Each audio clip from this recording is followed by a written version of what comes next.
B'Shem Hashem Naseh v'Natzliach, Shiur Torah. I think this is number 9. We're already long term. We also have some new people. We're growing rapidly. It starts like this sometimes, and then. Okay, so everybody got their tea, everybody got their food. So now finally we're ready. Tomer's on the phone. I missed dinner, but this is good. Tomer's on the phone. Okay, so I thought today we'll start off with a couple of things with about the Parashat, and I guess try to see how what I said yesterday is an example of, not yesterday, last week, is true, where one of the proofs that the Torah is real is that every Parashat, if you study it at the time that it is for that week, and you learn the Parashat, you'll actually see something not only relevant to today, but it's relevant to your life at that time. To your personal life at that time. But obviously, listen, you can read, there's a couple of ways of reading the Parashat. Or the entire Torah. Mm-hmm. You can read it in a way where it's just a story. And people that don't know better, they say it's the best story ever told. The story of Moses, the story of Abraham, the story of Jacob, Isaac, of the 12 tribes, King David, and so on. It's a nice story. So you're talking about the outer level. But you learn the lessons that they're teaching you inside the story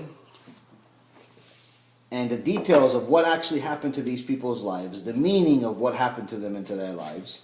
And you see that the instructions are very real, very obvious, but only if you pay attention. And the problem is that most people, when they say, oh, no, that means you need to know high level of Hebrew, or you need to know this. No, you don't need to know anything. You just need to know any language. It's translated to any language. You can understand the basic parts of the story and give you enough learning. The interpretations that Rashi and Onkelos and the other sages gave us are obviously going to give you a lot more details. But even the basic meaning of the Torah can still impact your life. Just a basic understanding, but you obviously have to understand the words.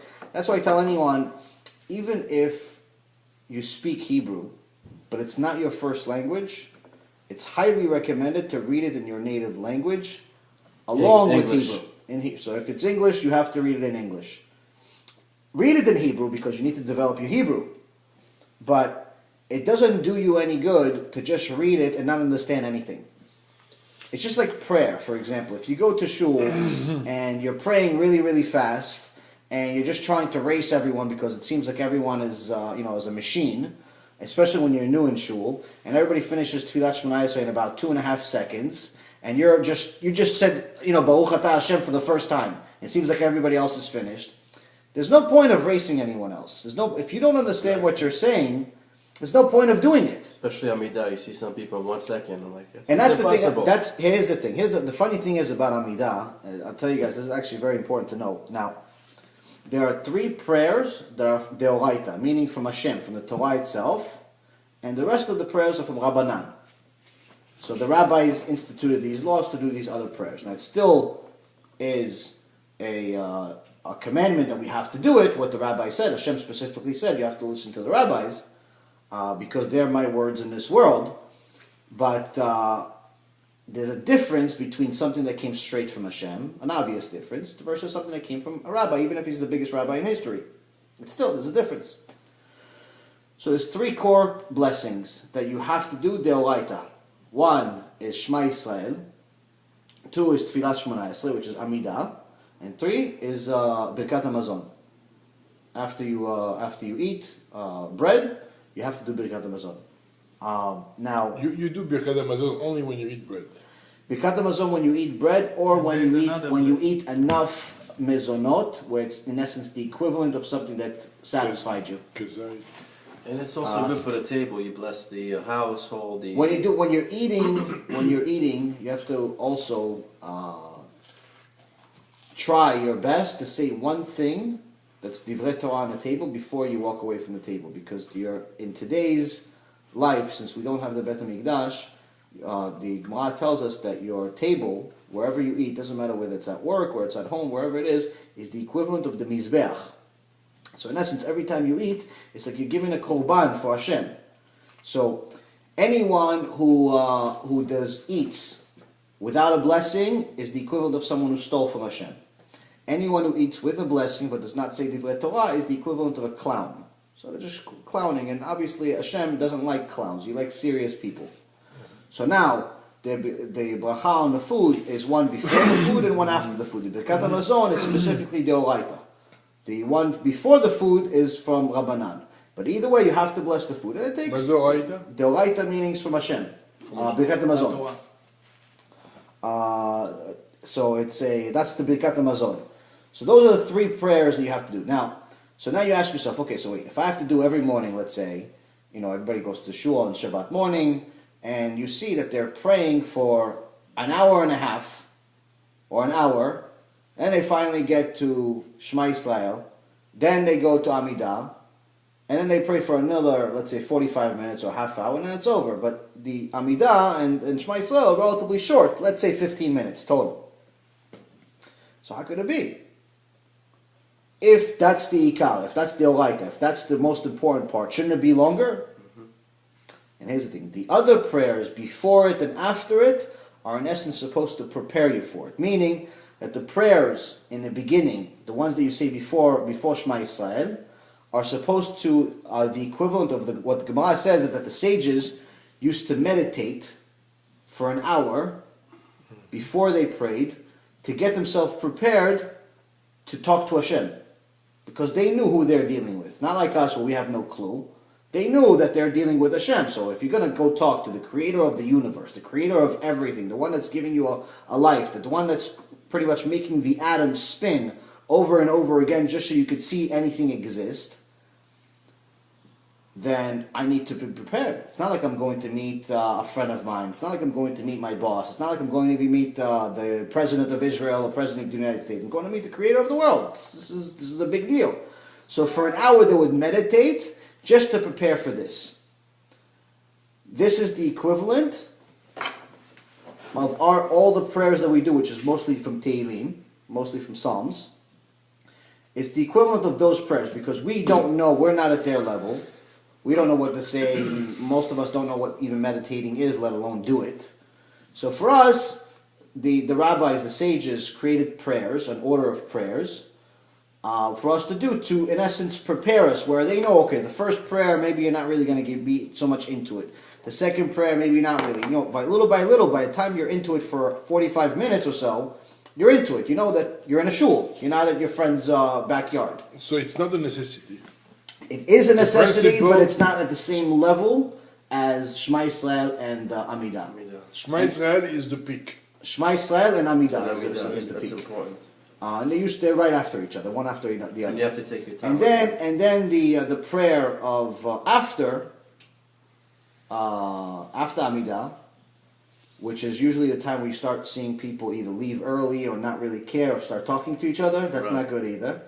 That's the prayer that the equivalent of what the sages used to do is after they prayed Amidah, they would start meditating. They finish that and they start meditating to get themselves down from this high level that they got to be able to deal with the real world.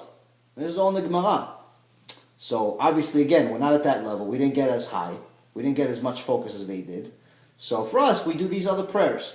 Again, it is definitely necessary, but if you're not understanding anything, now we already can't do what they're doing. We can't meditate like they were doing. So that's why we have the prayers. We can't focus like they're doing. Okay, fine.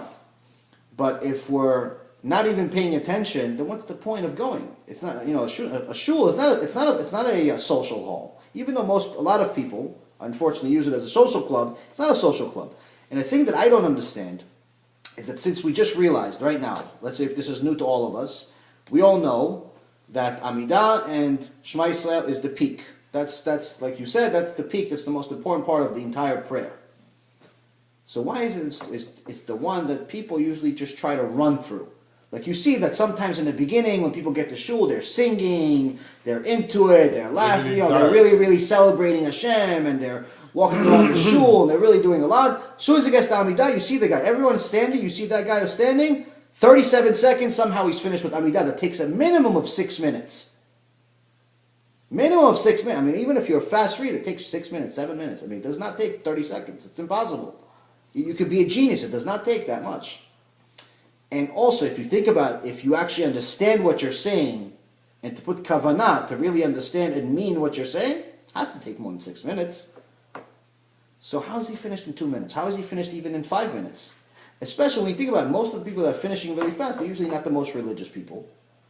And then you see the guy that's really religious, the one that's black and white, the one that's learning Torah every day, and somehow he takes 15 minutes. So what you're saying, that the guy that goes to shul once a week is smarter, better, and knows more Torah than the guy that goes, that's his entire life is Torah and takes 15 minutes? How does that make any sense? And that's the thing. So that's why sometimes when you're praying, or all the time really, you have to just focus on what you're doing, and this is between me and Hashem. No one else exists. Don't look around who's finished, who's not finished, if they're finished, if they're not finished, it's irrelevant to you. Because also keep in mind that during Shachrit and also during Mincha, they come back, they do it again. So even if you don't finish with everybody else because you're trying to do your best, it's okay. Just finish it little by little. You'll get more kavanah into it, and it's more important to have kavanah and really try to get something out of this prayer than just to race everybody so you can walk around before everyone else. Also, another good thing to know about Amidah, there's two things actually. One of them is that when you finish the prayer, usually you take the 3 steps backwards, right? After you take those 3 steps, assuming that everyone else has not finished yet, where they haven't done stay in the same spot. Don't go back to 3 steps. Stay in that. After you take the 3 steps, don't move. Until the rabbi already did the first 3, when they recited the prayer, until he already did the first few prayers. Then once you do Nagdishach v'Nalitzach, then you can start moving forward. The other thing is actually that's from this parasha. It's very, very interesting. Reminds me from this parasha, not necessarily from this parasha, but it's actually something that's is during the prayer, right towards the end. You have actually, where's the siddur? Is there a siddur over there somewhere? Yeah, the white one. The white one, right? Yeah. There's a verse in here, in this week's parasha. It's Lishuatecha kiviti Adonai. That the first letter of that verse is Lamed, and the last letter of the verse is Hey. And that's the first letter and the last letter of my wife's name. So now, the reason why I say this is because in Tfilat Shmona Esrei, you actually see that right here, towards the end, where it says Eloi Netzol Hashonim Mirav V'Siftotai Midvar Merah, and then you right before you say Oseh Shalom B'Momav. So there's a section over there that if you actually read the small print in your siddur, it says you could say something in there. And it's over there, it's very important and very good to say a verse from the Torah that you have to remember by heart, or at least have a little note for yourself, that starts with the first letter of your name and ends with the last letter of your name. So if you don't know it, tell me and I'll get you guys the verse from the Torah. For next time I'll get you guys, Be'ezrat Hashem, before Shabbat, I'll give you guys your verse. This and is each time before the Shema? This is during Amidah. This is during Tfilat Shmona Esrei. So during Tfilat Shmona Esrei, after Sim Shalom Tova B'cha Chen V'Chesed V'Rachamim Aleinu, it's towards the end of right before the end of Amidah, right before the end of Tfilat Shmona Esrei. There is a section where you're telling Hashem, God, please protect me from having an evil tongue, from my own speaking lashon hara. And pretty much it's your last shot to really ask Hashem for help, but even for protection from your own self. And then you say,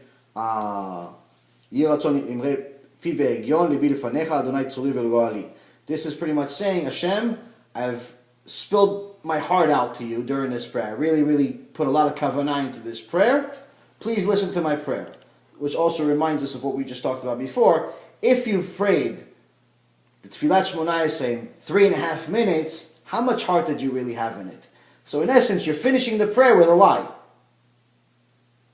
Think about it. I mean, if you really believe in Hashem, and it's not our version of Hashem, it's the Torah's version of Hashem, then if Hashem is Hashem, Hashem is all the time. That's what we said in the last few times, right? If Hashem is Hashem of the Torah, then He's Hashem all the time, not just when it's convenient for us. Okay, so now if we believe that the Torah is right, and the Torah says that when we're praying to Hashem, then that means that when I go to shul, or when I pray anywhere, Hashem is with me. He's all the time He's with me, even when I'm not praying, but specifically when I'm praying, I'm in essence having a first-hand conversation with Hashem. So how could I pray, spend 10 minutes, 20 minutes, an hour praying, get to the peak of the prayer, Tfilat Shmona Esrei, and then finish the prayer with a lie? That I just gave all my heart, but in reality I didn't really care. In reality, I didn't really mean anything I said. In reality, I didn't pay attention to what it says. I don't understand one word of what it says. If somebody finished the prayer very fast, what does it mean? Does it mean he skipped words? Because there is a minimum time. Right? Listen, there are certain people that are really, really, really smart, and much smarter than me or anybody else that could read faster than the average human being. 100%. We're talking about the average. Average person. If the person goes to shul once a week, that's not average. It's not good. If they go into shul, let's say once a week, okay, they're not the most religious, but they're Shomer Shabbat, let's say. Yeah, like me. Okay, so Shomer Shabbat, we go to shul on Shabbat. We're giving kavod to the Shabbat. Baruch Hashem. Okay, it's good. It's not bad. I feel like I'm always the last one to finish this. That's good. It's Even not though bad. I'm Israeli. Has nothing to do with it. Well, some people. Someone that goes to shul, and let's say, for example, someone that's not, even better, someone that's not only doesn't go to shul often, but someone doesn't even learn Torah on a regular basis. So, which means that it's not necessarily a core part of his life. So he's not a Talmid Chacham, let's say. If he somehow finishes faster than everybody else, or faster than pretty much the rabbi or half the room, the people that you know are people that dedicate a larger part of their life to the Torah, there's something wrong with that picture. That's just common sense. It's not the Torah. The Torah doesn't say that. I'm saying that's my own logic. Mm-hmm. If I see a rabbi that I know for a fact is a Talmid Chacham, I know he's dedicated more than 30 years of his life to learning Torah, I know that he's there all the time, he's learning all the time, and he takes 10 minutes, but you took 3 minutes, it doesn't make sense to me. It's not even. You could be smarter than him in science. No, but and math that's okay. and I understand. But how are they finishing are you fast? supposed to read, like word by word? You're supposed to scan the word. Don't forget you do that every day. I'm doing that every day. So yes. Sometimes I'm starving. Yes. So sometimes you just see from memory, and you're just going through it. Yeah. Okay. So the way that, as far as people that read it too fast, the first question you had, people that read it too fast and finish faster than everybody else, either they're skipping words, or they're doing something called skimming, where they're pretty much reading the first couple of words of the sentence, the last couple of words. זה עבריין. זה עבריין. אני הייתי מרגיש רע אם אני skip 2 words. Right, so they're not really praying, they're just going through the motion. Okay. Now how are we supposed to do it? The ideal, we can't get to the ideal right in 1 second. Okay, so we have to not feel too bad about ourselves right now. But our goal is to not only read, but understand the meaning of every word that we read. When we're reading it, not just the general understanding of, okay, I know that Eloi and Tzol Shemira, I know that this particular section talks about Hashem protect me in essence from myself. I know the general understanding, but that's what I mean. What I mean is that I need to know each word what it means. So now if English is your first language, but you speak Hebrew, you know how to read, my high recommendation is that you have a book similar to this one that has the English translation under the Hebrew. Under the Hebrew, not on a different page. So you can in essence read both words around at the same time and develop your Hebrew at the same time, but also understand what you're reading. Mm-hmm. So now the more of the verses that you understand, the more kavanah you're going to have, because then it touches your heart. You're going to say, okay, listen, I understand that this, it's very easy to skip around and run around and worry about what everybody else is. But again, if we're praying to Hashem, and it's the real Hashem, not the Hashem that people created, it's the real Hashem, it's the only Hashem, then we have to try our best to say something really important over here. Because why? Because at the end of all of this prayer, we're saying, Hashem, I gave you my prayer from my heart, I gave you everything. So this is a really important verse. I mean, you're finishing an entire prayer, the most important part of the prayer. You're saying that you gave your whole heart, but in reality, maybe you didn't. So how could you, if you really believe you're in front of Hashem, how could you lie to Him? It's ridiculous. So that's why it's really important to have this, have a lot of kavanah. So now, if you guys don't have this verse from the Torah with your name, tell me and I'll get you guys the verse. What do you mean? I don't understand what's the verse with your name. Okay, so the verse is there's a verse, pretty much for each name there is a verse. Yeah, for each person, each name. Let's say 99.9% of names out there, normal names out there. Where do you get it from? The Kabbalah? No, from here. You just have to find a verse that starts with the first letter of your name. So Shimon. So Shin is has to be the first letter of the sentence, and the last letter of the sentence has to be Nun Sofit or Nun. Okay, so Shimon. Okay. Yeah, if Shimon's the name, so we have to find a sentence that starts with the letter Shin and ends with the letter Nun. So yeah, we'll find it, Bezat Hashem, and I'll give it to you, and you could say that verse right at the end. That's the section over there. That's good. And it's good. So also you're saying during the prayer, you're also saying Divrei Torah. It's good to say a verse with the Torah. So now why is this? Why am I even telling you this thing? This is not some type of Kabbalistic thing that I'm creating. Maybe I'm going to ask you guys to start donating me money. This is not something I'm creating. This is because at the end of times, for us, each of our own lives, not the end of Mashiach, I'm talking about the end of our life, each person, Bezat Hashem, Ad Mea V'Yislim, what ends up happening is that our body ends or dies, and our soul continues. The Gemara says that this life is the equivalent of a hallway in comparison to the real life. So our body dies and our soul continues. Once the body dies, the Malach HaMavet comes to our grave, and initially we're in shock. We don't know what's really going on, and he asks us, "What's our name? Who are you?" So in order for us, because we're so confused, in order for us to remember our name, this verse is going to help us. Because the first thing we need to know in Shamayim is not how much money we made. It's not what kind of car we drove. It's not, if you have a house in Panama, or if you have a house in an apartment in New York, or if you have 2 girlfriends on the side, or if you have a wife that none of that stuff matters in real life. What happens in Shamayim? Immediately when you get there, they ask you certain questions. Number 1 is, did you make time for Torah? And then you have 40 days that you have to give Divrei Torah in Shamayim. All the Torah that you know, you have to say it in 40 days. Now, if you don't know any Torah, what are you going to say? Well, you tell them, no, I was busy working. What, 100 years you've been busy working? Really? You didn't make an hour? Well, it's not exactly like an exam or a test. Because I think the exam of all exams. No, it's an exam, but it's not exactly you pass or you don't pass. It's if you know better, I think, and you're more conscious about the knowledge of the Torah, that will help you going in more advanced world.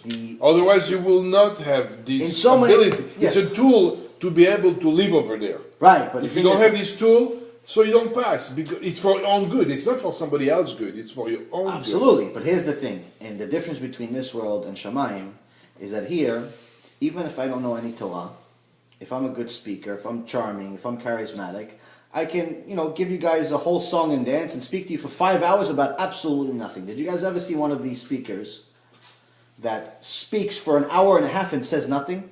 Right. These people drive me crazy. It's insane. I mean, go around the pound. There's a lot of, you go to conferences and sometimes you see people speak, and the guy talks for 45 minutes, an hour, sometimes longer, and he says nothing. Like, he says words, and there's a lot of words, but the content means nothing. Right. There's no significance whatsoever. There's no punchline. There's no point. It's like a body without a soul. Exactly. So this is a good addition. See, we got some nice Divrei Torah over here. So here's the thing: we have in this world, we have the ability to lie and make up a story. Even if we don't know, we can create something. In Shamayim, we can't do that. So if you really don't know Torah, if you haven't really made a little bit of time every day, I'm not saying you have to study 20 hours a day. If you study an hour a day, you're going to know some Torah over 50 years, 100 years, 120 years, Be'ezrat Hashem. You're going to know some Torah. An hour a day over 50 years, you're going to know some Torah. It's a lot of hours. So you're going to be able to talk for 40 days.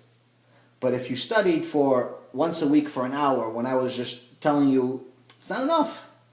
So that's the thing. That's what we talked about over the last few weeks, where it's important for us to create some type of time. Now, we can't just jump to an hour or 2 hours or 5 hours a day from day one. You have to start somewhere. Start with 15 minutes. Start with 10 minutes. Whatever you guys can guarantee like yourself. An hour a day. Every day. But something that you know for sure that you could do every day. Even if you could do 15 minutes a day every day, do that. If you could do, let's say, 6 days a week, you could do 15 minutes, but 1 day a week you have more time. You want to do 5 hours, do, or even 1 hour, do it. But obviously. But guarantee yourself that you have a little bit of time. This 15 minutes a day that you know for sure, that's how you get started.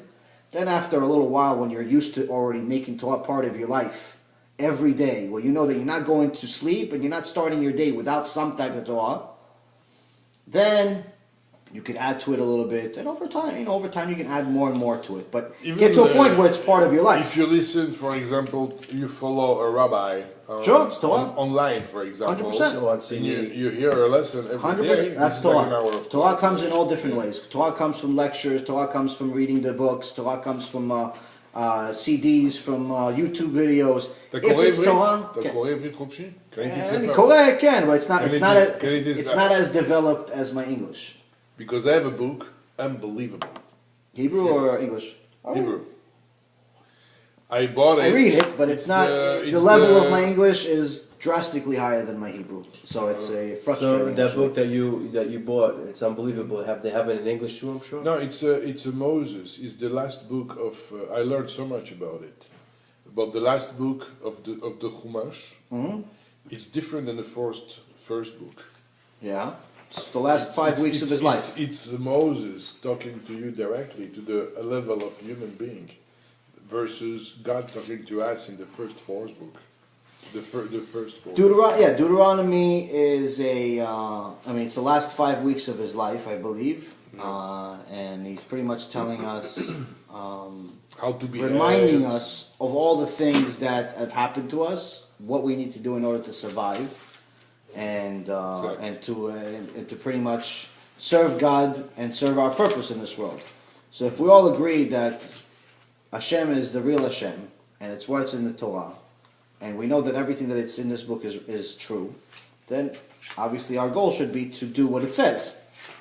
The problem with most people, as we talked about in all the other times we've talked, in my opinion, and I've heard this from rabbis also, and it's pretty common, you see it, is that unfortunately, even though people like the Torah, and sometimes they say they even believe the Torah, the reason why they don't live the life of the Torah is because they have a different interpretation of what it is versus what it really is. Right. Meaning that their Hashem is not the same Hashem that's written in the Torah. Their Hashem is like a convenient one.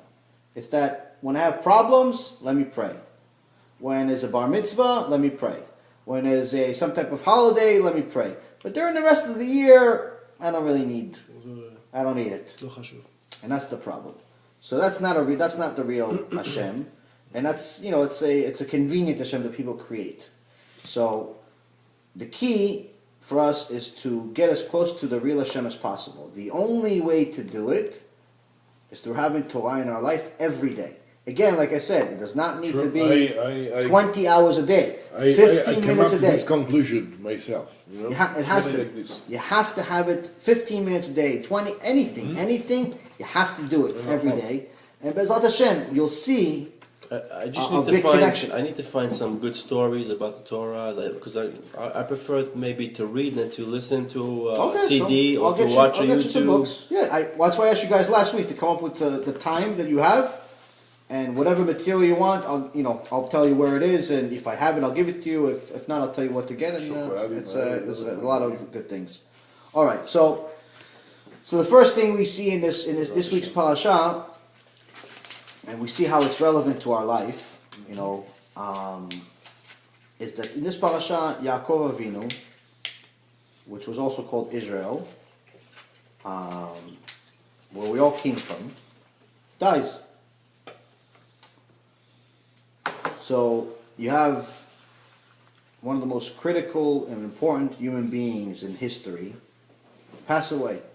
So obviously Hashem thought this is important enough to spend an entire chapter explaining what actually happened. So it's not like, sometimes you have people die in the Torah, and it's just one sentence, so one verse that explains, okay, and this one lived, this one died, and that's it. Like for example, the beginning of the Torah, you see that they tell you about different people that lived. This one lived 930 years and he died. This one lived 500 and something years. He had this many kids and he died. Young died. So on. So they give you all these people's names, and they give you the family tree of where we started. There was 10 generations between Adam and Noah, and then there was 10 generations between Noah and Abraham, and they tell you pretty much who lived. So you see how the reason why Hashem spent time doing it and telling you all the names is because it also shows you that the Torah wasn't something that was an Hashem and creation and everything, wasn't something that was just imagined by Abraham or imagined by Noah. It shows you the lineage of exactly who it went from to who. Mm-hmm. And you see exactly the lineage of how it got from Adam to Noah, and from Noah to Abraham. Mm-hmm. And it's really important to know because it's, again, one of the problems with people that don't believe in Hashem, people that are called themselves atheists or whatever, many other names that they have, and usually these people like to believe in science and things of that nature, is that they say, well, listen, you know what, this is like the telephone game. I remember when I was a kid, we'd have 10 people one next to the other. By the time the message got from here to there, it changed. So in a normal course of a day, yes, things do change. But when you have the constant involvement of a supreme being that's nothing like us, there's something, it's very different than your typical telephone game because he's involved in the process, he's involved in the message. Mm-hmm. So again, many people lived in the Torah, many people were, we were told about, but usually it's very, very short sentences. But Yaakov Avinu, they spent an entire chapter talking about what happened during those last moments. And it teaches us something very, very critical about our own life that I think that is important for everyone to know. I don't think it's necessarily just for me or for you, but it's for everyone to really know, which is pretty much what's the difference between your average parent and a good parent. Now, you can't really compare your good to bad because it's not a relevant comparison. A bad parent could be an abusive parent and someone that's terrible. So I would say average because most of us are average, and good is what the Torah defines. Mm-hmm. So before we started, I asked Shimon, what's with in regards to kids, what is the sign of a good parent? One who gives his kid everything, or one who tells him the truth. The truth. The truth. The truth hurts. Yeah. If you tell your kid, let's say for example, your kid plays a sport, and you see that the kid's really not that good. No, but this is not. You see, he's terrible. This is not a good comparison. I'm starting. Yeah. It's an example just to show you the extreme. Anytime you want to give examples, you want to give extremes because that's the only way you would understand. If I give you a normal example, then it makes doesn't make you think. So if the kid is not good in sports and you tell him you're terrible, is that a sign of a good parent? No, not necessarily, because maybe it's good for the kid to exercise. Maybe it's not his goal in life to be a good baseball player or football player or whatever sports player. So telling him really the truth that he's terrible is not necessarily the best way to build up his confidence. But on the other hand, telling the kid that it's okay for him to not do any homework and play PlayStation instead, just because, he cleaned his room or something like that, just because you want to appease him and you don't want him to cry, you don't want her to cry, that's bad. So we know the clear difference between good type of honesty and bad type of honesty. So now here, by the same words, you don't have to tell him he's terrible. because you know that the kid didn't reach his full potential. Right. So you don't tell him you're terrible. You tell him, listen, that's good, There's a but time you for can everything. do better. Exactly. You know? So there's a time for It everything. depends how you interpret. Depends how old the child is. If it's Yeah. a child, for example, if it's 3, 4, 5, 7, 10 years old, there's a certain level of truth. If he's already in his teens, there's a certain level of truth. If he's in his 20s, 30s, and 40s, there's a certain level of truth. Obviously, you have to treat him based on his age. So now there was one time there was these couple, new couple, and they thought themselves really, really smart. They were very, very educated people, and they come to the rabbi, and they're like, Rabbi, listen, we wanted to know when we should start, when should we learn about how to raise a kid? And he said, okay, how old is the kid? And like, well, he was just born 2 months ago. So they felt really good about themselves because it's brand new. He says, okay, you're about 20 years late. Like, what do you mean 20 years late? How could we possibly, he was just born. How could he possibly be late? He goes, because the Torah tells us that first you have to start with disciplining yourself, and that's the only way you're going to be able to discipline your kid. Because the number one influence that you're going to have on your child is based on you, your actions. They will emulate what you do. They will do exactly what you do. Mm-hmm. If you yell at your wife, they're going to think that it's okay to yell at people.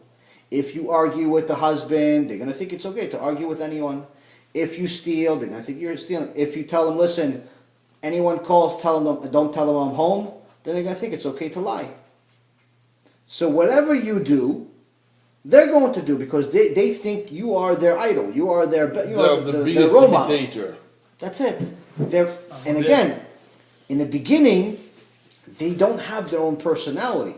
Between the ages of 2 years old, between 0 and 2, there's really not, they haven't developed anything yet. So between the age of 2 and 12 is the most critical time to help a child develop their real personality, to really teach them the most fundamental things about life, because that's when they're developing their personality.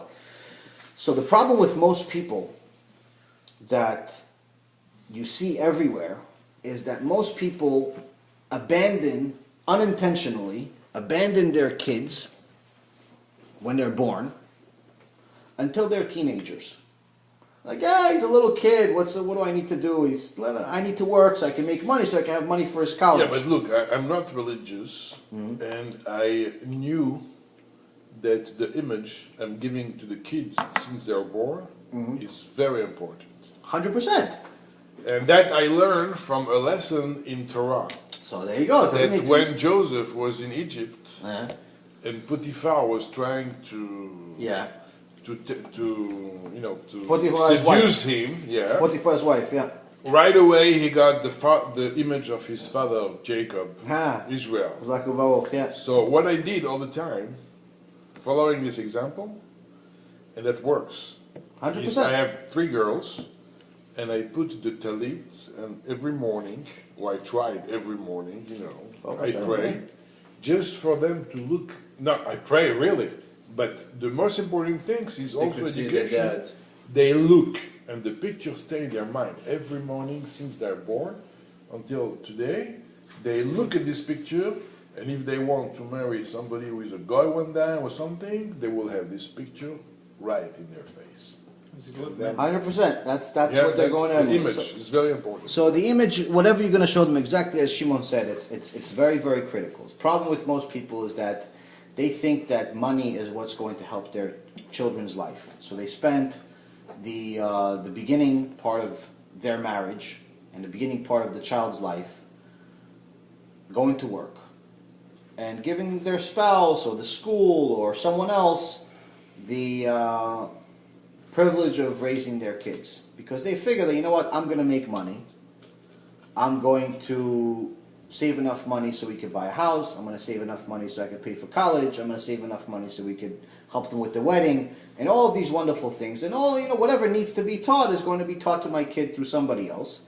And when it comes for me to teach them something, I'm going to be able to teach them something more meaningful because they're already going to be teenagers. So they're going to understand what I say because they're teenagers. Now they're much smarter. It's much easier, logically when you think, to teach a teenager something than to teach a 4-year-old, right? Right. That's wrong. Why is it wrong? The problem with that logic, and this is what the Torah tells us, the problem with that logic is that when someone is between the ages of 2 and 12, they're developing their personality. They're like putty. They're like clay. They're going to be what you make them be. There's certain things that they already have from their last They sponge everything in. but they sponge everything in. So if you teach them Torah, then Torah is going to be something important in their life. If you teach them to be a Rasha, they're going to be Rashaim during their life for the most likely. If you teach them that stealing is okay, that's what they're going to do. Now what happens? So why can't you teach them when they're 15 or 16 years old? Because by the time they got to 15 or 16 years old, they already have their own personality. So now you have to fight their personality in order to get back to the putty.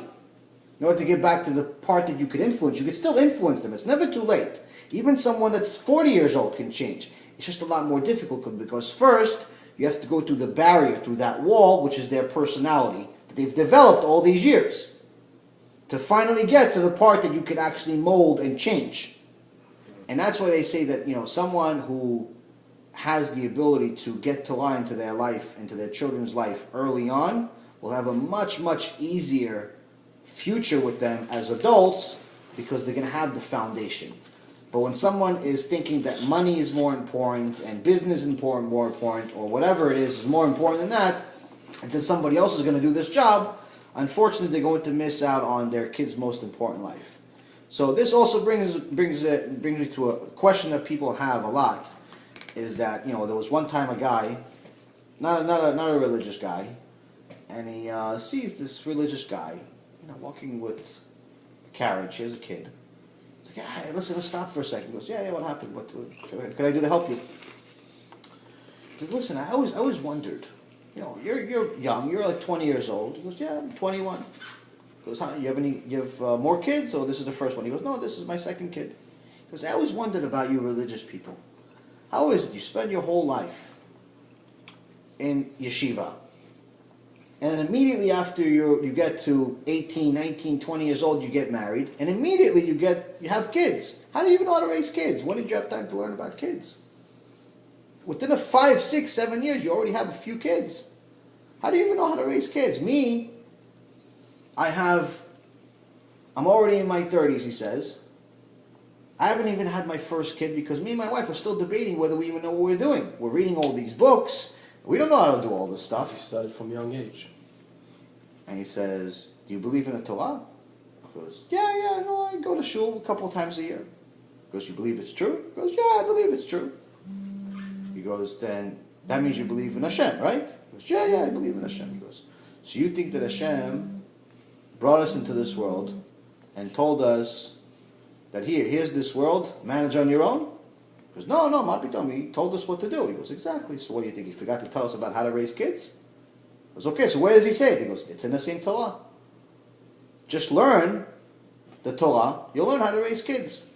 Just because you don't have kids and you're a teenager doesn't mean that you don't know how to raise kids.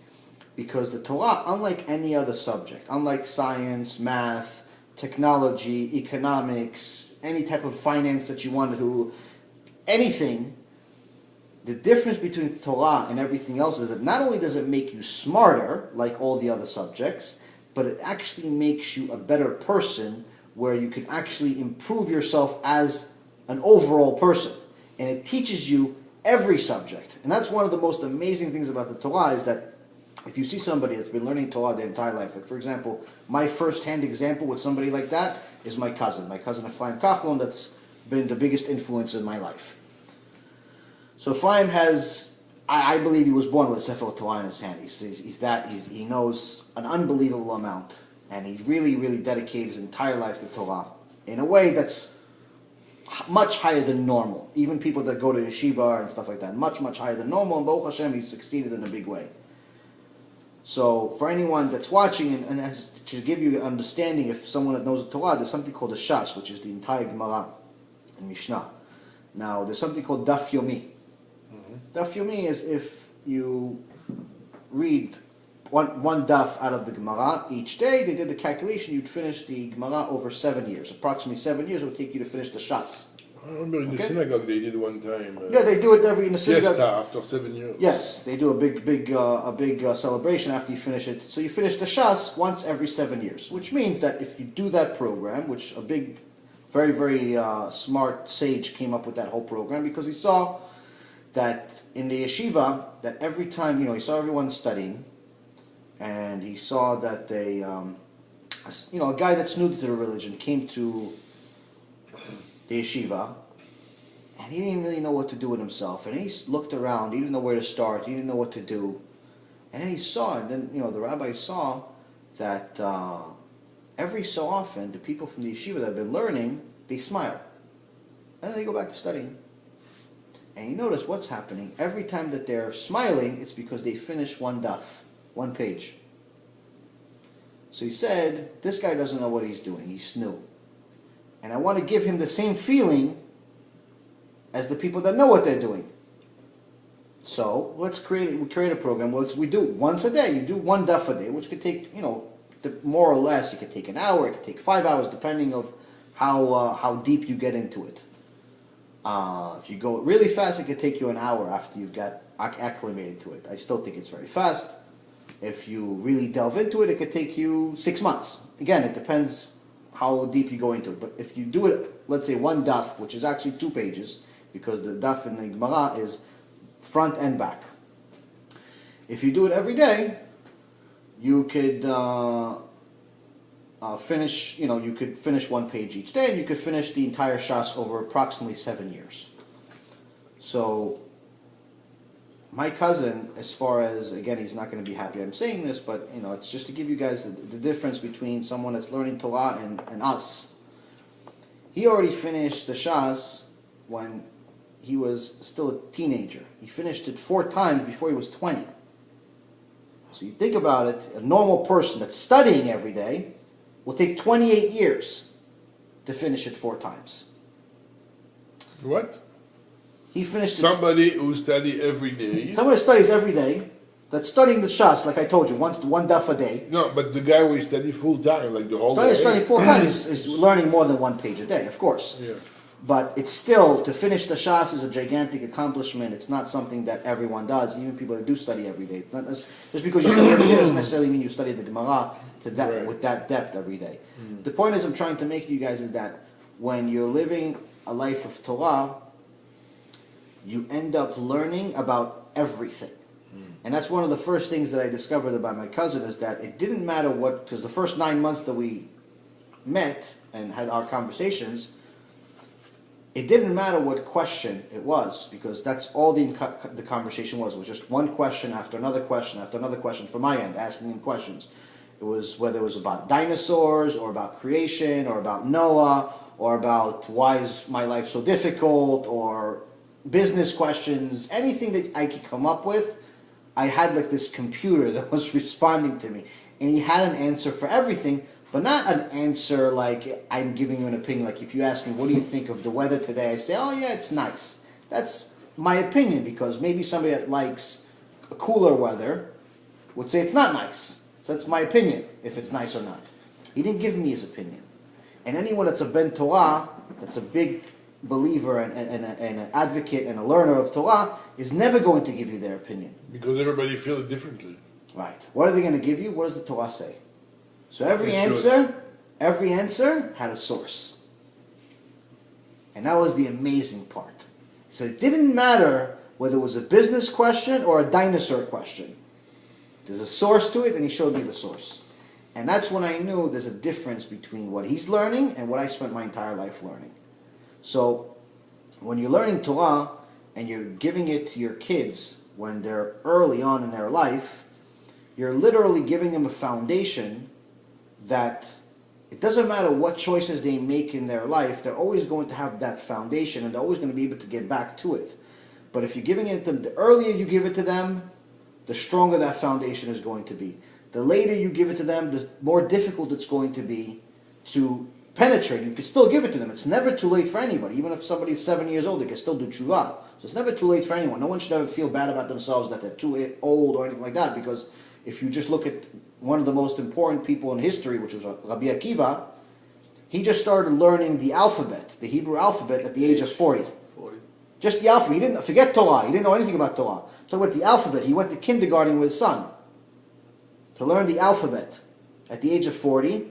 And then 24 years later, he had the biggest yeshiva in history. 24,000 students. How long are we talking about? This is nearly 2,000 years ago. 2,000 years ago? 2,000 years ago. Rabbi Akiva. Rabbi Akiva. Started at 40 years old. 40 years old, you started learning the alphabet. Just the alphabet. So now, here's the advantage we have over Rabbi Akiva. Back then, if you wanted a book, if you wanted to learn something, let's say I know Hebrew, I wanted a book. Doesn't mean that I had it, because they didn't have books back then like we have now. Most things were scrolls. So that means that they didn't print, they would have to handwrite it. So they didn't write too many of anything. They'd have 5 copies, 6 copies, and they distributed among several different cities. So if you wanted a certain scroll to learn, let's say, parts of the Zohar, or parts of the Gemara, or parts of anything, you have to go to a different city, usually to a rich person's house that actually has the scroll, that owns the scroll, and stay there for however long it takes until you finish. It was difficult to have 24,000 students like this. Difficult is, to say the least. Not be genius. That's the thing. Today, with 7.5 billion people, which is much more people than they had back then, no one even comes close to having 24,000 students. Unbelievable. And you have this online today. Exactly. So here's the thing. We have an advantage now is because unlike back then where you'd have to literally travel from city to city just to have a book. It's true. Just to have a book, just to have something to read. Or go to the rich person's place. Yeah, you have to go somewhere. Spend your whole time there. Just have to go somewhere Actually, for 2 years just to learn I never something. thought about it. You know, it's true. Yeah, it makes sense. Just to get this book, let's say you want the Shiur Torah, you don't have it in your city, you're brand new. You go crazy. You have to go somewhere. Stay there for 6 Leave your months, family. a year, 2 years, just so I could read this book. Because he's not going to let me go back like a library. I have to go to his house. But those people that traveled, they were tzaddikim. I mean, to do that. That's the point. That was because there was not much. So we're not going to travel into another city.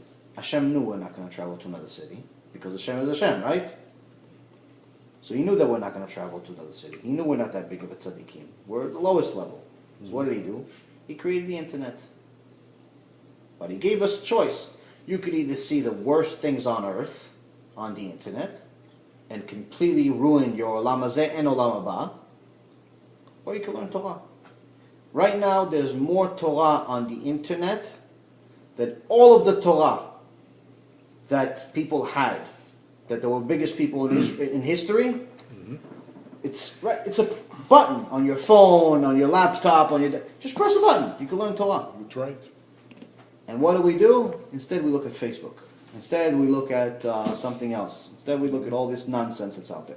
So that's the thing. So we have to wake up a little bit and realize that if you're going to change your kid's life, you have to start with yourself because they're going to emulate you. If you're going to change your life, you have to be serious about it. You can't give yourself excuses every day of why you're not doing it and why they were able to do it and why this and why that. You have to really just do it. But again, don't expect to be Rabbi Akiva in one day. 15 minutes a day, every day. Do that for a few months, maybe go up to 20 minutes. Do that for a few months, then maybe go up to 25 minutes. Start small, and I promise you, you're going to like it so much that not doing it will be torture. But first, let's get to doing it. First, do it. And you see that if your kids see you learning, they'll start treating you different. They'll start acting different because you're going to act different yourself. Because, again, the Torah changes you. You start reading, wow, look, Rabbi Akiva is giving, he's doing this. Oh, look, Yaakov Avinu is giving blessings to his kids. Look, wait a minute. Why is he telling Reuven that he wasn't, he's not going to keep his firstbornhood? He's not, even though he's the first child that he had, he's not worthy of it, and he lost it. Judah is going to be coming the first right. Why? And you read what happens. Like, oh, you know what? Maybe he's right. So that means that, so there's a certain way that you read the stuff. Say, well, there's a certain way beside the outside story, there is a meaning for us. 100%. Inside the story. Inside the story is the most important. We have to know how to interpret it. it's all, that's the beauty of it. Right now, the basic translation, if you read it in your first language, will give you a good enough meaning where it impacts your life. The second thing you do is you read Rashi, again, in your native language. So if English is your native language, read it in English. Don't be a hero and read it in Hebrew. What are you talking about, the Chumash? Chumash. Again, Chumash. There's plenty of other books you could read, but we're talking about how to prove the Torah is divine, which is by showing that each parasha has something that's related to our life. But the most important part is not just the reading part, but to have patience. Read it not when you're waiting for a coffee at a place and you only have 37 seconds before you have to go back to doing something. Read it. Sit down. 15 minutes, I can read a page. Tomorrow's 15 minutes, I can read another page. The next day's 15 minutes, maybe I can read 2 pages.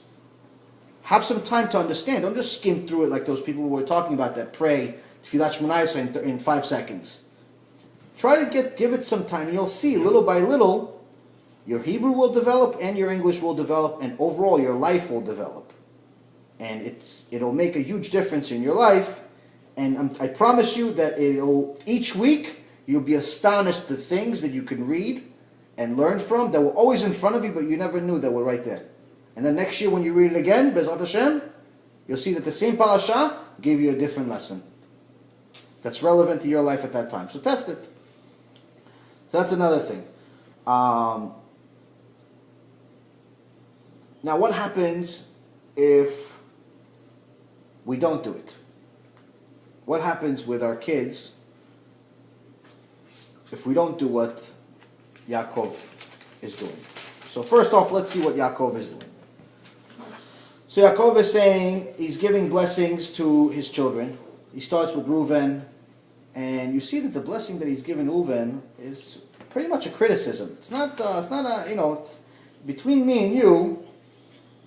I don't know if I want this blessing, because he's rebuking him. He's telling him, listen, you violated my bed. Reuven was trying to do a mitzvah, but it ended up being a avira, where he was pretty much trying to protect his mom's honor, because Yaakov had multiple wives, and he pretty much messed with his father's bed that he was going to use with his other wife.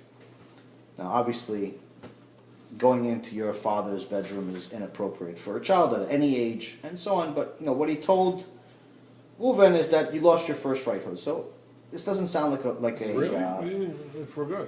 Yeah. So I'll read you the verse actually if you want. Let's see. Reuven, you are my firstborn, my strength, and my initial vigor. So right away he's giving him compliments. Foremost in rank and foremost in power. But water like impetuosity. You cannot be foremost because you mounted your father's bed, then you desecrated him who ascended my couch. Pachaz kamayim al totar ki alita mishikvei avicha as chilalta yitzui ala.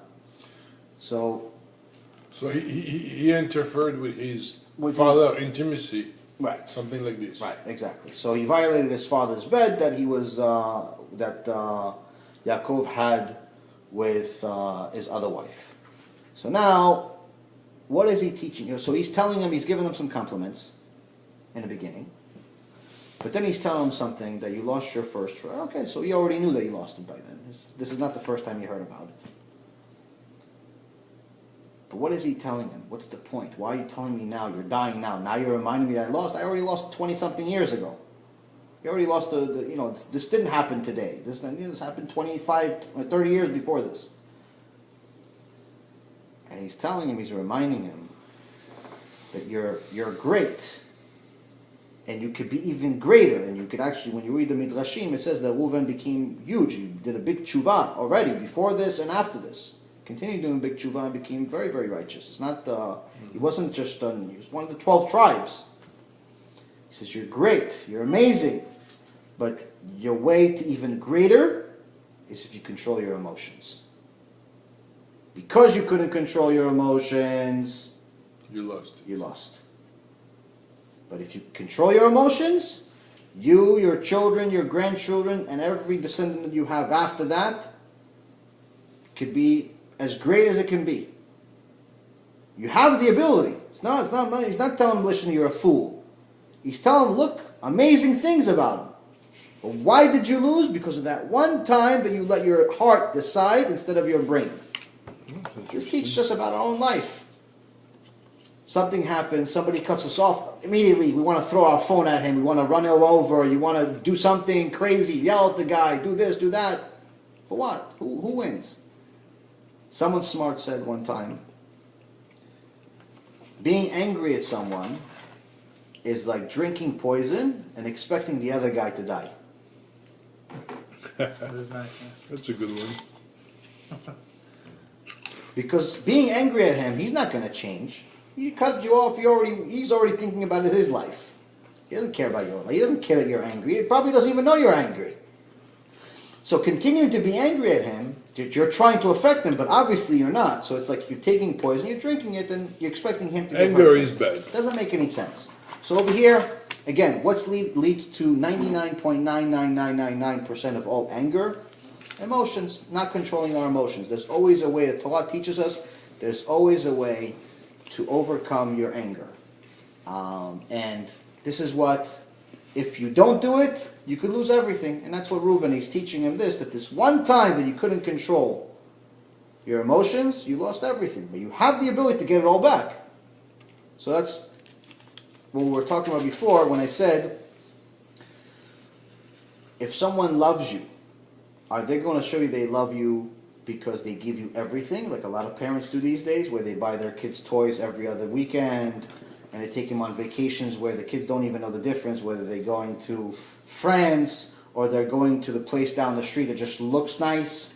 Kids don't know the difference. Parents, for some reason today, think that when they take them to these exotic places, that the kids are actually going to change their life because of it. They don't know the difference. Even if you take them to the park down the street, they don't care. Mm-hmm. The kids become acclimated to it and used to going to fancy places, and they think that it's meaningful because of the parents, not because they wanted it. All the kids really want is their parents' time. Mm-hmm. No kids in the world that's 6, 7, 8, 9, 10 years old goes to his father or mother and says, "Listen, mommy, daddy, can we go to the Netherlands next year? And then the year after that, can we go to to Panama? And then the year after that, no kid in the world does that. They don't care. They just want your time." So when you start giving them a life where every demand that they have is purely material, then you're training a monster. You're not training a normal kid. And you're also teaching them something that's not realistic, where every time that they complain, they think that they're going to get an answer. In real life, that doesn't work that way. We can complain all we want every day, but unless we go to work, we're not going to make any money. We can complain all we want every day, but unless we do what we need to do at our job, the customer's not going to stay with us. We can complain all we want every day, but unless we act really nice to our spouse, they're not going to be nice to us. So complaining doesn't really do much in real life. But when you're a kid, it could do wonders. Because if every time I cry, my parent holds me for 5 hours and gives me this and gives me that, and just because they don't want to hear me cry, they buy me a new toy, then it tells me, oh, this works. So once they grow up and they become 15, 20, 25 years old, they have this unrealistic expectation of what life is really all about. And that's why Shlomo HaMelech actually specifically said, the way to ruin a child's life is by spoiling him. That's the way to ruin his life. It's the opposite of what parents do today. Right. The parents today comply to the demands of children, not the opposite. Your child is supposed to help you, not you help the child. It's supposed to help with the house, help with, bring goodness to the house. You're not supposed to be the child's servant. So when you spoil a child and you constantly buy them stuff and you train them to have this needy personality, then you're creating a monster, because one day they're going to have to be married, and no one in the world will ever love them as much as their parents. Which means that they're bound to get divorced also. Because they're going to expect their spouse, whether it's a male or a female, to love them as much as their parents. Because their parents, anytime they cried, they bought them a new toy. Anytime they cried, they bought them a new car. Anytime they cried, they gave them money. They did all this stuff for them. And their spouse doesn't want to do it. They cry and the spouse doesn't really care. He's still at work. He's still doing this. He's still doing that. So when you train your child to have this unrealistic expectation, then you're doing exactly what Torah said not to do. And that's also something that's actually very interesting in Kings. Especially if the parents lost their business and the kids are so used to getting money from them, and then there's no money coming in, and the kids they lose it. The kids can start hating the parent, because what happens is that when you train the child to be connected to material, right, and then all of a sudden you don't have the money.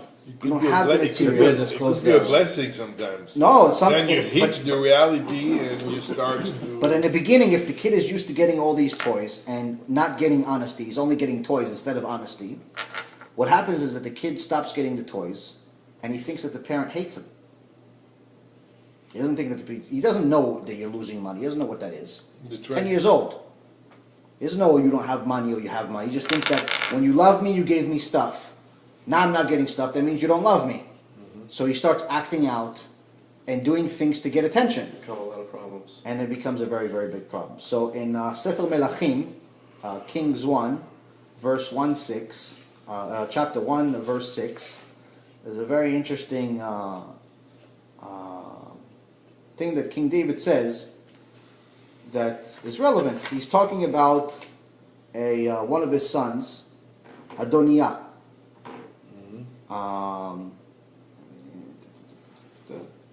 All his days, his father had never saddened him by saying, "Why have you done this?" Moreover, he was very handsome, and his mother bore him after Absalom. So this particular son, part of the reason of why David spoiled him. David spoiled him and gave him everything he wants, and never ever said that he's doing anything that he did was good. And it wasn't. So what ended up happening with this kid is that he ended up becoming a big, big disaster for him. And he rebelled against him. He not only rebelled, Absalom was the son before him, and Absalom ended up going to war with King David. So King David said, you know what, so instead what I'll do is I'll just give him everything. And he'll love me instead of go to war with me. So he shows us here, why do they write it in the Tanakh? If it's in the Tanakh, that means it's important. It's not, they didn't just write it to tell us a nice story. Right? It's not just words to put together. Message. What's the message? This child that he gave everything to ended up trying to steal King David's kinghood anyway. Still tried to go fight him. It wasn't enough that he got everything.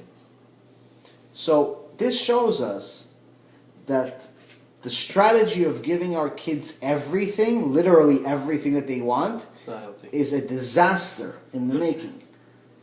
If there's a time for a toy, there's a time for learning. The number one thing you can give your child is teach them something. It's your time. Your time is not watching TV with them, by the way. Your time is not going and you're playing PlayStation with them. Yeah, you could do that if you want, but that's not really, they're not going to learn anything from that. Your time is to give them something fundamental that they can actually use in real life. And that's where the Torah comes in, and that's why sometimes it's a good suggestion for people that are new, that have kids, that the 15 minutes they're just starting out with, to do with their kids. So you know what? From now on, I'm going to tell you a story every day, 15 minutes. They don't care what story you're telling them. Kids 5, 10 years old, 15 years old, they just want your time. So you go, okay, I'm going to read your story every day. Oh, what story are we reading? Oh, we're going to read the story that's called Chamisha Chumshe Torah. Oh, okay, great. Okay, in the beginning there was this, and you read the Torah to them. They think it's a story. And you're learning and teaching at the same time, which makes you a better learner. So that's your 15 minutes a day. That's a solution you could do. Teaching is learning twice. Me'achuz.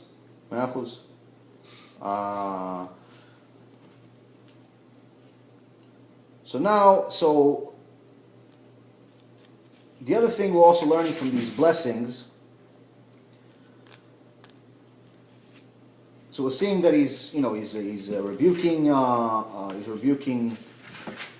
Reuven, And then also he's doing the same thing with some of the other sons that he has. But all of them are getting some type of a blessing.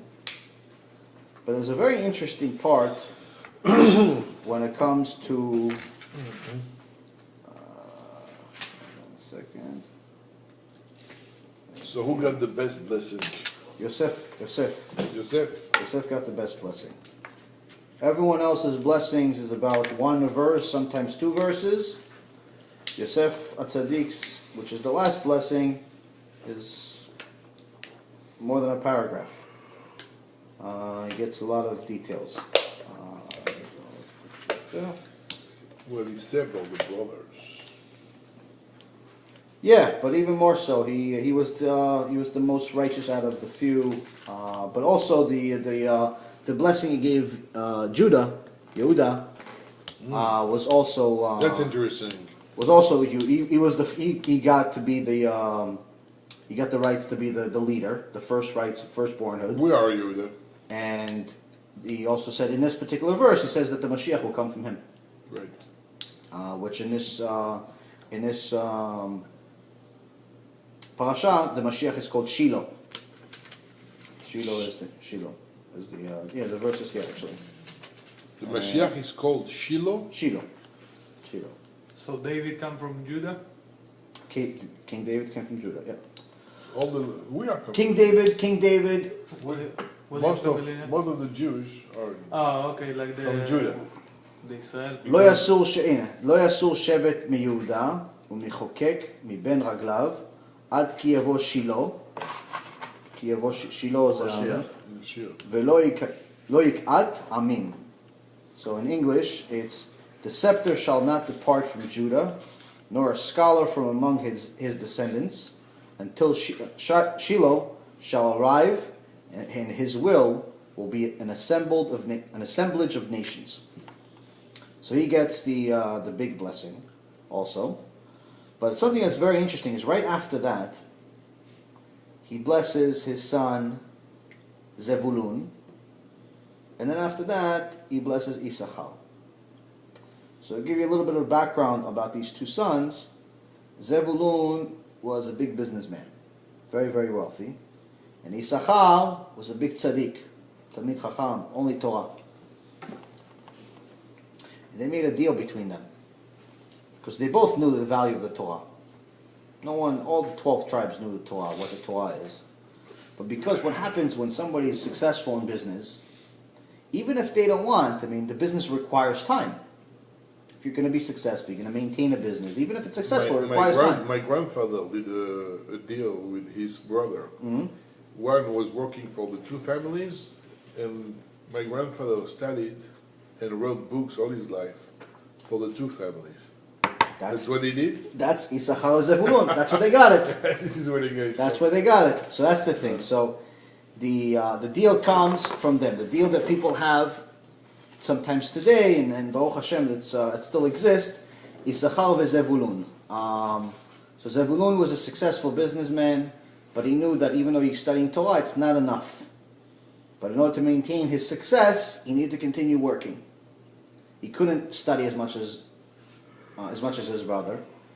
Issachar didn't care anything about money. All he wanted is Torah. That's it.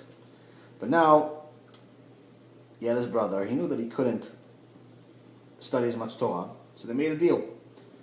You work for both of us, and I'll study for both of us. So what ends up happening is that Zevulun ends up making money, and he's supporting both families. And Issachar is studying day and night. And actually one of the Midrashim says that Issachar actually ended up literally studying 24 hours a day, all the time, never going to sleep. So the question is, how is that possible physically? First of all, people were very different back then than we are today. And so that's the easier explanation. The second explanation is that you have to understand what sleep is. What needs sleep? The body or the soul? So in reality, the soul is the part that needs the rest, in essence. It's even though it continues to operate, but it's when you're when the body is no longer functioning, the soul continues. So what ends up happening is that in order for your soul to be recharged, you're going to need to connect it with something spiritual. So the reason why people need to go to sleep is because the soul, according to the Midrashim and in different parts of the Torah, the soul goes up to the heavens and actually tells everyone what's happened over the last day. So the soul leaves the body. Or parts of the soul leave the body.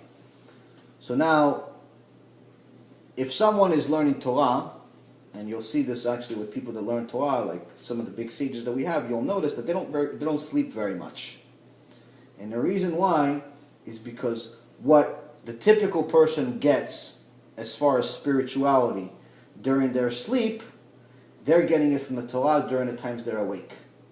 So Issachar got so much Torah and so much spirituality from his Torah that he didn't need sleep, because his body felt like as if it's resting at all times. Mm-hmm. So that's how it was possible. So in essence, the question is now, and Midrashim explain actually that Zevulun got the blessing first before Issachar, but Zevulun was younger. So the question is, why would you give, if you're giving it in order of everyone, why are you giving it to the younger Zevulun instead of giving it to Issachar? Issachar is a tzaddik. Because he's supporting his brother's family. Right. So that's the thing. So he says that, yes, even though Issachar is learning Torah, and Torah is very important, since he's dedicating his life to Torah, he needs help. And Derech Hashem, he's going to find different ways. Hashem is going to find different ways to help you. He helped him by giving him a brother that's successful. He's giving his brother success so he can support both families. But Issachar wouldn't be able to succeed with as much Torah if it wasn't for his brother. So one depends on the other. So he says, because of that, Zevulun, you're getting the blessing first to continue your success, so he could continue having his Torah also. Nice. So that also teaches us something about our own life, is that sometimes we want to do a lot more than we can. Listen, some people want to study. Like if it was up to me, I would study 24 hours a day just like him. Sometimes you can, sometimes you can't. So what do we do when we can't? There's other ways to do it. So advice that's the number one mitzvah. There's two of the most, there's a list of mitzvot. And even though Hashem doesn't necessarily tell us, listen, this one is better than this one's better than that one, and the reason why they don't say it is because if everyone knew that, let's say, praying in the morning is more important than all the other prayers during the day, then no one would show up to Mincha and Arvit. So he didn't give us a list, but there's two very, very critical that are, in essence, it's agreed amongst everybody that they're the most important mitzvot. Shema and Amidah? No, as far as mitzvot in general, things to do with your life. One is to help people do tshuva. And the second thing is to support people that are studying Torah, if you can't study Torah yourself. So if we have the ability to study Torah, but it's not as much as we want, it's not 24 hours a day, it's not 10 hours a day. The number one thing that you can do, better than writing a Sefer Torah, that a lot of people like when they're successful, they like to contribute to a Sefer Torah, or give money to the Beit Knesset, or give money to, putting a new plaque in the Beit Knesset, or a dinner, or any of those things. Better than all of those things times 1,000 is supporting someone who dedicated their life to learning Torah. Because that's in essence giving the entire world a reason to exist. Unfortunately, most people don't know this, so they spend a lot of time giving to things that matter, but nowhere near as much. So they end up giving hard-earned money towards things that they're not getting that much credit for. So but how do you know you really give to a yeshiva? Or? You have to know who you want. The Torah specifically you don't know. tells us. They are coming, and then you hear that there is all kind of scams. They take half of the money or something like this. You cannot give to somebody you don't know. You don't. You cannot give to somebody you don't know. You need to know. I'm not saying you know them like they're coming over to dinner every night, but you need to know who you're giving it to. You can't just give blindly like people give to the Red Cross or to some commercial they saw on TV that helps pets or helps people with cleft lips. You don't give to things like that. Yeah, there's plenty of other people in the world that are going to give to it. Don't worry, they're not going to go broke. The CEOs of those organizations are still making millions without us. even for people that have a nice beard and a hat and all of that good stuff, you can't just give them just because they have the beard and the hat. It's good to give, but you need to have a reason to give, and the reason needs to be where you know that you're giving for the right reason. So you need to do a little bit of investigation. So listen, if you're giving $100, $200, $300, where it's relatively small money, I'm not saying it's not disrespecting money, but it's like it's not worth the time to do too much investigations about a few $100s. Yeah, if you have the opportunity and you have somebody that looks righteous and says a couple of divrei Torah that makes sense, then yeah, of course, give. But if you're going to give, a few $1,000s, like, something that you consider that's going to hurt the pocket a little bit, where it's a few thousand, a few million, whatever it is, that everybody at their own level, then just like anything else you're going to do in life, investigate. If you're going to buy a car and you're going to spend $50,000, $100,000, $200,000 on a car, you're not just going to buy any car that shows up on Yahoo Finance and says, "Oh, this is a nice car." You're going to do investigation. How many miles per gallon, how fast from 0 to 60, because just in case I go into a race, something. I need to know. You investigate. Right. I need to know what's going on with this thing. You investigate. Same thing with these people. People know if they're really a well-respected yeshiva and well-respected rabbi, other people that are well-respected will know. And there's a few people that you could rely on that are not money-driven, and you could give it to them. But again, if you're going to give small money, Be'ezrat Hashem, it gets to the right place. If it's bigger money, and you want to give it to the right cause, you want to give it to the people that are learning Torah, then there are places that you can investigate, you can look into, do a little bit of research, and you can find out. If you don't know a place and you want, I've already done my own research. I have a place that I give to. And I'm sure you asked your cousin too. He knows. I spent a lot of time finding out in Israel. And it's listen, it takes a little time. If you want a place, I have one. If you have your own places, just do your investigation. But the point is that it just requires a little common sense, a little time. If you're going to give with your heart. Right. B'kol halev. Mm-hmm. So if you're going to use your heart, then use your brain too also. Don't let it just be, because we just learned from Parashat this week. Reuben got punished for only using his heart. Use your brain too. So that's the thing.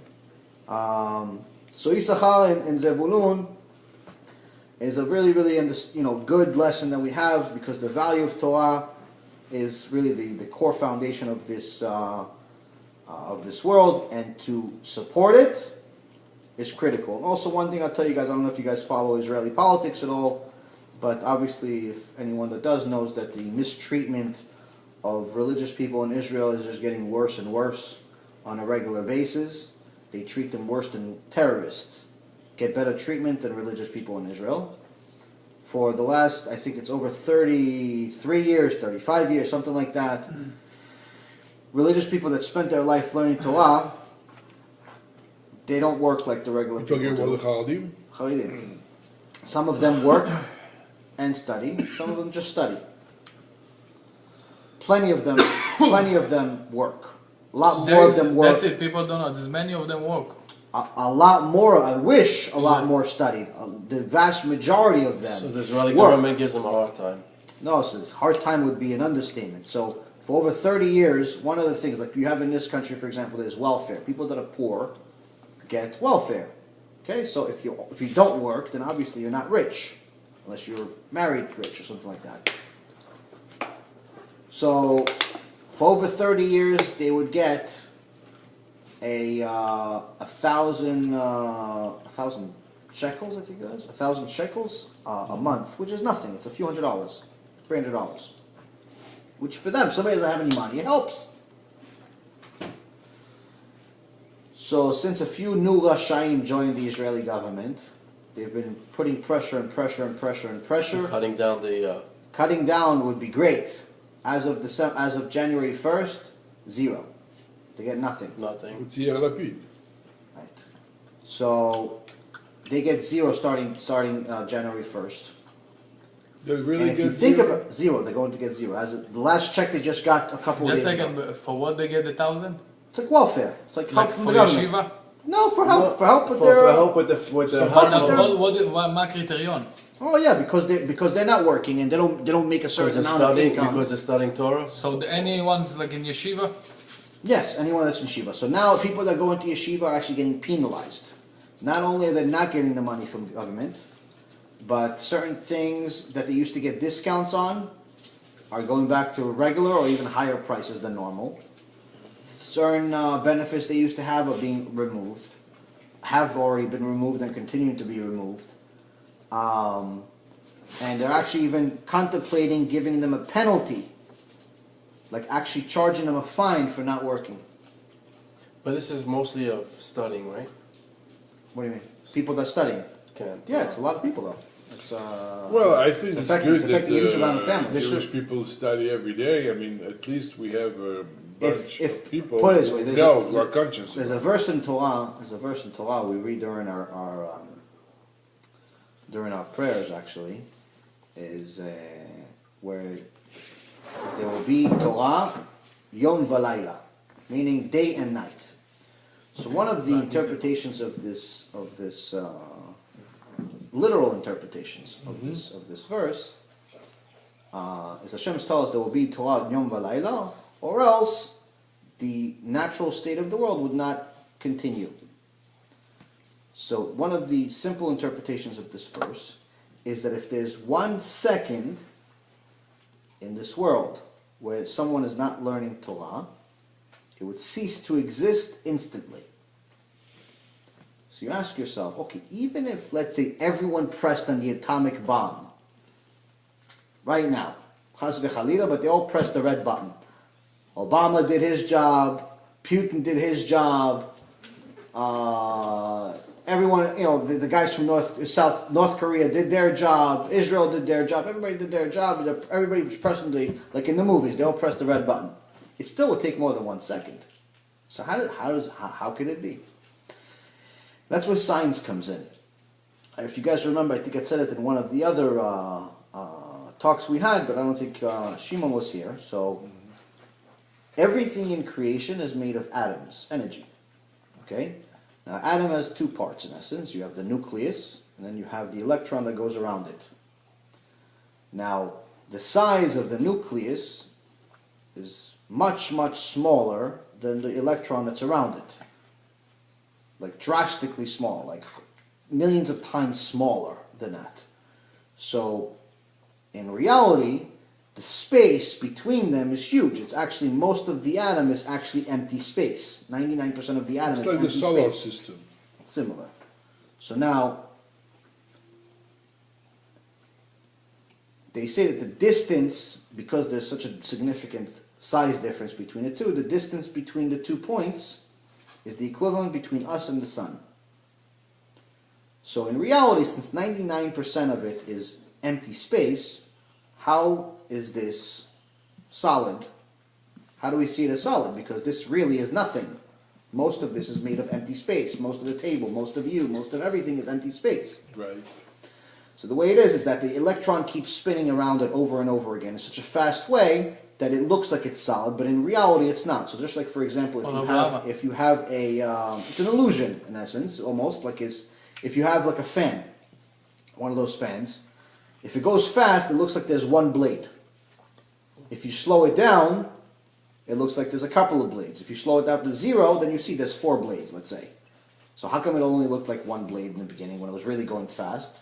Because when it's really going fast, you see like as if it's 1 piece. Same thing with the atom. The electron around it is going so fast that it looks like everything is solid. In reality, it's nothing. And science has pretty much looked at this. Torah also looked into this thing.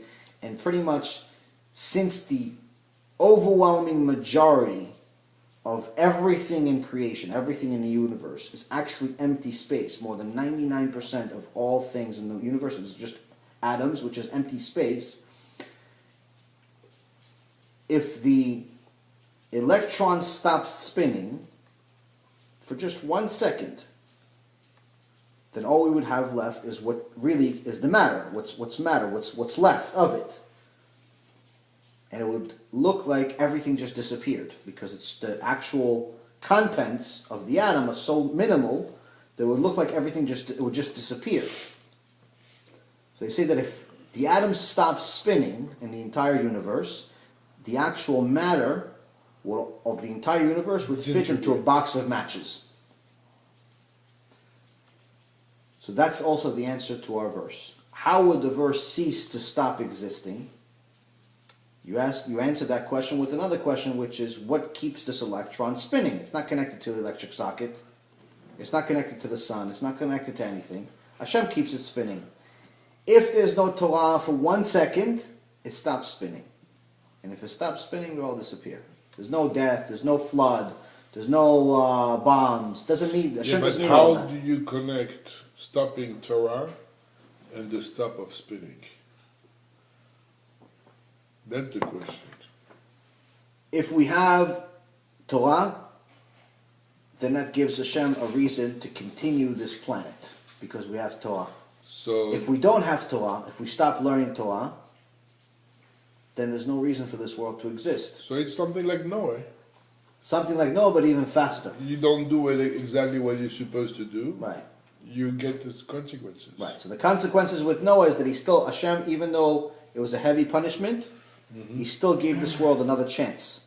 The same thing happened 340 years later with the Tower of Babel. Where the people of Babel were very wicked, and they tried to go against Hashem as if they can, and they built this big tower, this giant tower, in their fight against God, and Hashem destroyed them, and actually that's when he created the 70 languages. And the same thing happened, other times, but not to the same extent. The point is that Hashem continued giving us another chance. Why? Because there was always someone learning Torah. Noah was still connected to Hashem. There was still Torah. Methuselah, which was his grandfather, was a tzaddik, was connected to Hashem, was learning Torah.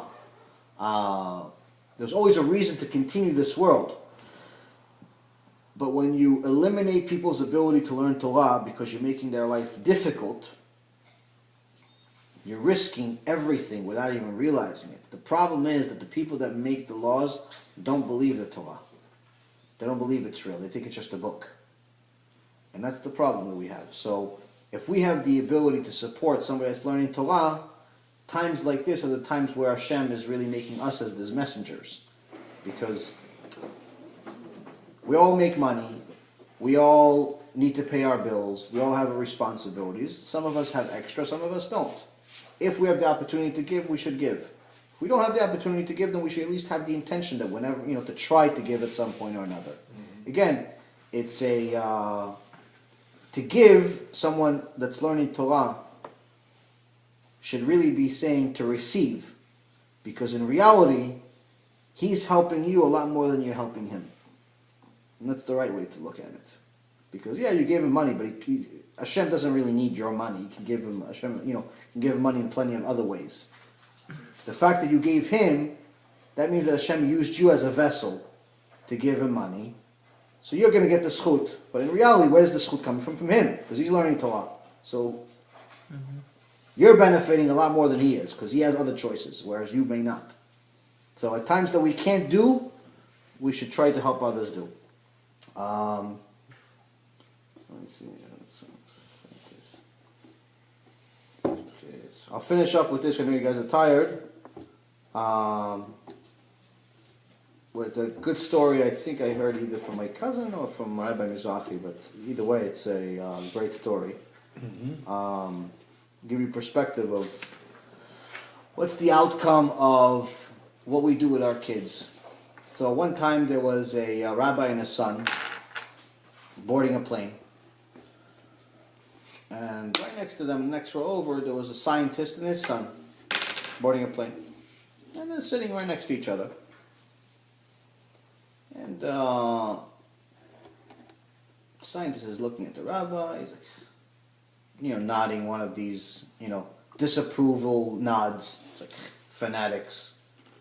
The rabbi opens his book. His son opens the book. Okay. Doesn't care who's next to him or not. He's just interested in Torah. So then he sees that the scientist's son says, Abba, I'm tired. You know, can you tell the stewardess to give me a blanket? Can you what? Tell the stewardess to give me a blanket. Sure, son, sure. Stewardess, ding, give him a blanket. Oh yeah, sure, sir. Okay, it's a blanket. Abba, a few moments later, Abba, I'm thirsty. Can you give me something? Okay, yeah, sure, son. Gets him a drink. A little while later, Abba, I'm hungry. Oh, okay, I'll get you food, whatever you want. So the whole time, the whole flight, he's serving his kid. He's helping it. His kid is asking for stuff. His father's giving it to him. And throughout this whole time, the scientist is looking at the rabbi. And he sees something different. A few moments later, a few moments after they start, he sees the son asking, Abba, are you okay? Do you want me to get you something to cover you maybe? You cold? He goes, no, Baruch Hashem, I'm okay. A few moments later, he says, Abba, you hungry? Maybe I should get you something to eat? Ask the stewardess. No, I'm okay. A little while later, you want something to drink? Okay, yeah, get me a drink. And he sees the kid goes, gets him a drink. The exact opposite. Yeah. So after a while, they're on the plane for 5 hours already. And the scientist is like, I have to ask you a question. I've been staring at you the whole time, and I don't understand how you guys do it. I went to Harvard. I learned in the best schools. I make a lot of money every year. I do this, I do that. But throughout this whole time, I'm serving my kid. Where did you learn? You went to the yeshiva? Well, so you learned one book your whole life. You learned this couple of books. He doesn't know what Torah is. He thinks it's just the 5 books of Moses. He doesn't know that it's endless. He's like, where did you learn? One book your whole life? It's a big deal. I read a book a week, he says. How is it that your son, how did you do that to your son? How did you hypnotize him to serve you the whole time? He thinks he's hypnotizing. So the rabbi is chacham. He has to talk to him in his language. The guy's insulting him a little bit. But at the same time, he's jealous. So he answers him in this way. Because you see, in my world, Hashem created everything. And we value our ancestors. Because we know that our forefathers are Abraham, Isaac, and Jacob. And we had the 12 tribes. We had Moses. And it goes all the way towards us. So every time, every generation values the previous generation because they are closer to the ancestors. So my son values me because he knows that I'm closer to the ancestors and I know more, so I can help him, I can teach him things. So he treats me with respect. Because in your world, it's the opposite. Every creation is supposed to be better than the older one because you guys believe in innovation and evolution. So, which means that you are less than your son. And his sons are going to be better than him because you guys believe that you're constantly involved. And the reason is because you think that it all came from a monkey. So he's treating you worse because he thinks you're a monkey. And that's the truth.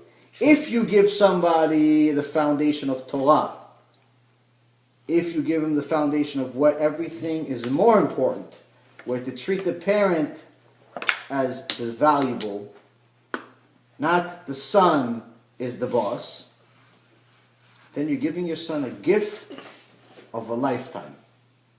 But if you only focus on giving them material items and things of that nature, then not only are you mistreating the kid, but on top of it, you're causing him to live a life of misery that's going to be beyond their control, that could potentially ruin not only their life, but also their kids, because this is an ongoing thing. So the most important gift we could give ourselves is Torah, 15 minutes a day or more. Most important gifts we give to our kids is the same exact thing we could do it together. And Be'ezrat Hashem, this Parashat taught us a little bit about all of this stuff. And Na'aseh v'natzliach Be'ezrat Hashem. Chazak u'baruch.